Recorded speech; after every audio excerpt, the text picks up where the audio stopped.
Greetings viewers, if you click the video link, you're here to listen to me talk about the Beretta 1301 Tactical Mod 2, so let's jump right into it. I'm going to do the same thing that I normally do.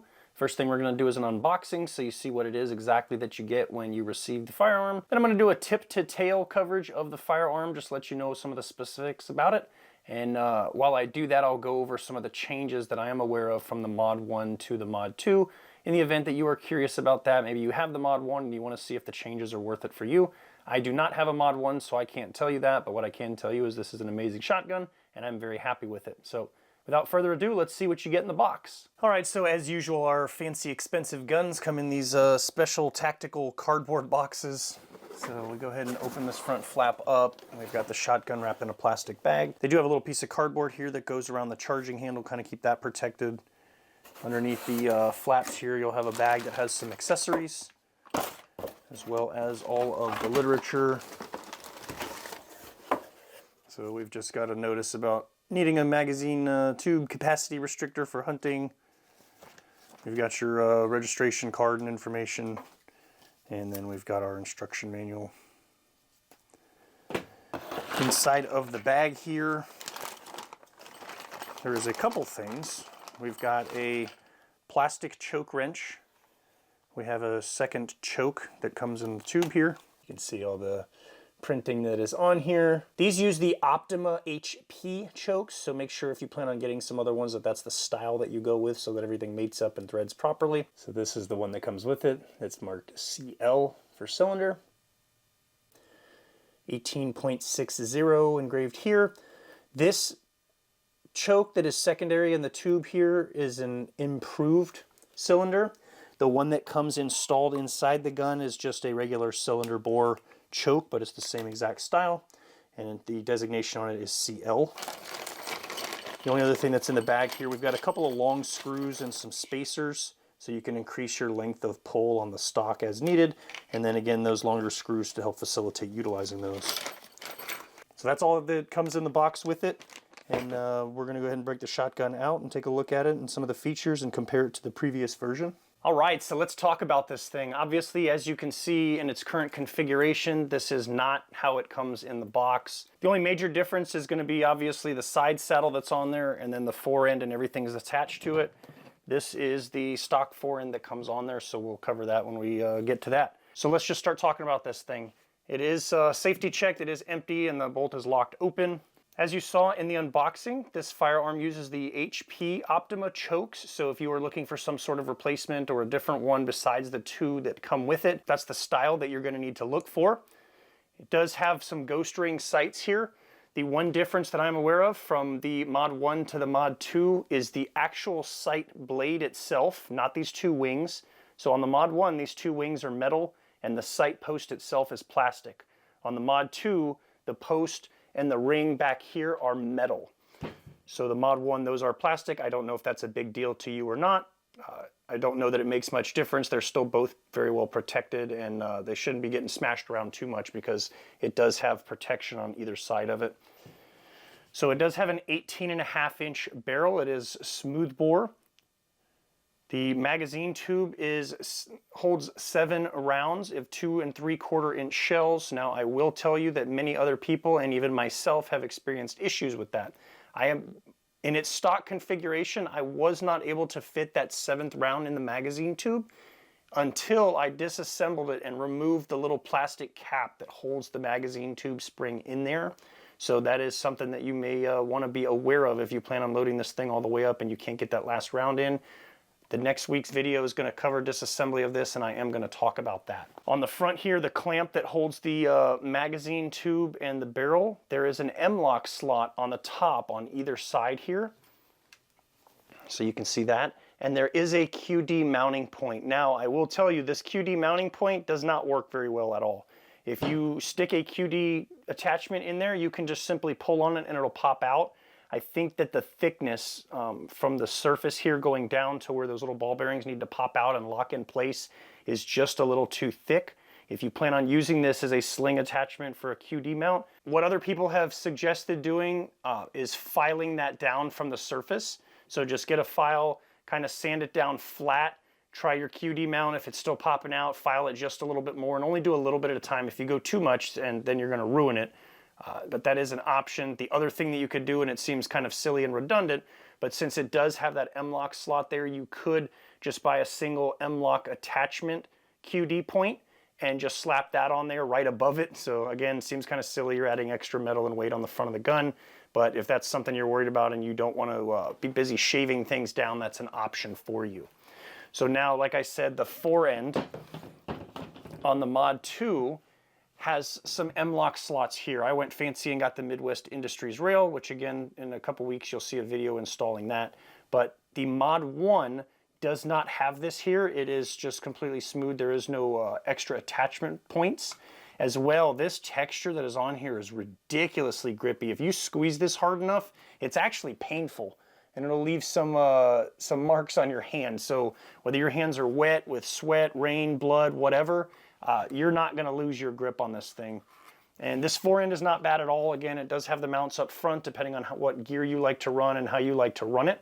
If you want to attach a flashlight or laser or whatever you're putting on your firearm, if it uses M-LOK, it's perfectly, it works perfect up here on the front.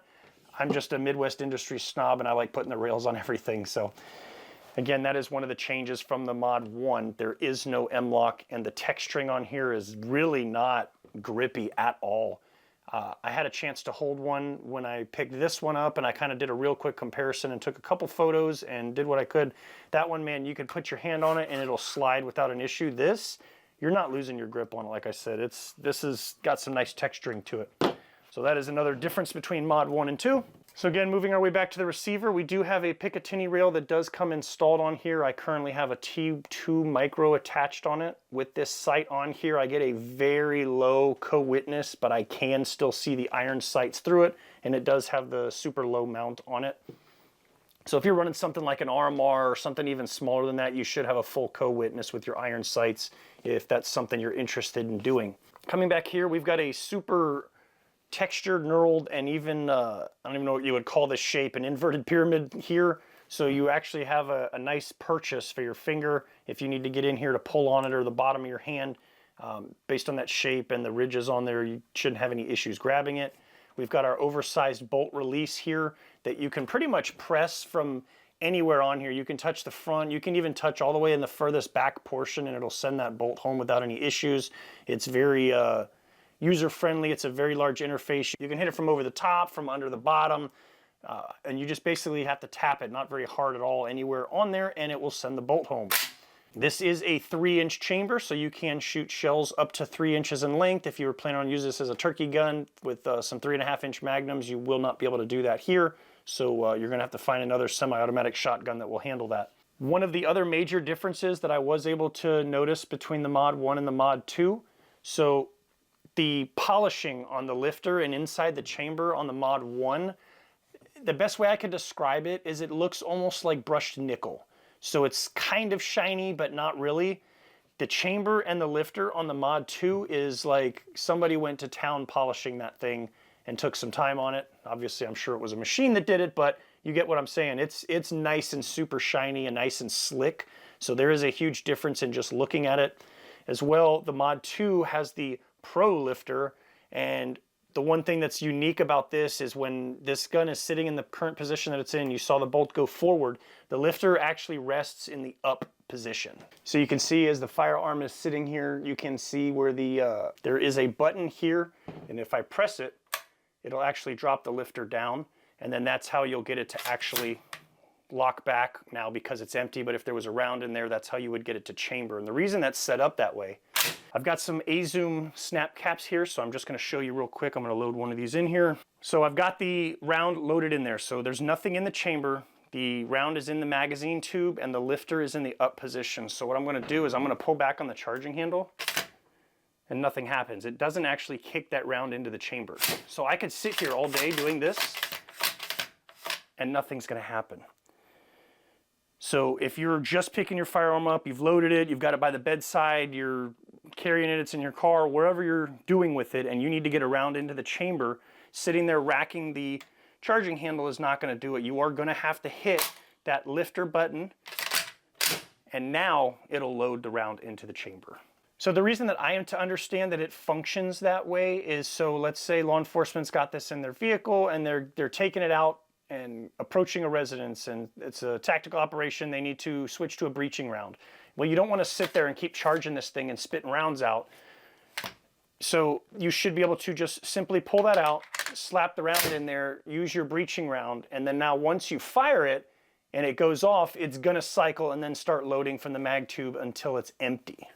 Or it doesn't even have to be a tactical situation. If you're a competition shooter and let's say the stage that you're running requires birdshot first, or a slug, or you need buckshot, or you need to just change the type of ammo that is in the gun and you need to kick it out, you can pull back, spit out the round that's in the chamber, load in again whatever preferred desired round you need for that shot, and go ahead and continue shooting from there. One of the other major changes from the Mod 1 to the Mod 2 is the trigger. So here's a picture here showing the difference. You can see the Mod 2 has more of a half hybrid flat curved trigger, and the Mod 1 is a fully curved trigger. Supposedly the Mod 2 triggers got a little bit easier of a pull and it's a lot smoother and nicer. I didn't really mess with the Mod 1, but I have heard that the trigger on this one is a lot better. This is the only one I'm familiar with, so I can't really provide my opinion on that.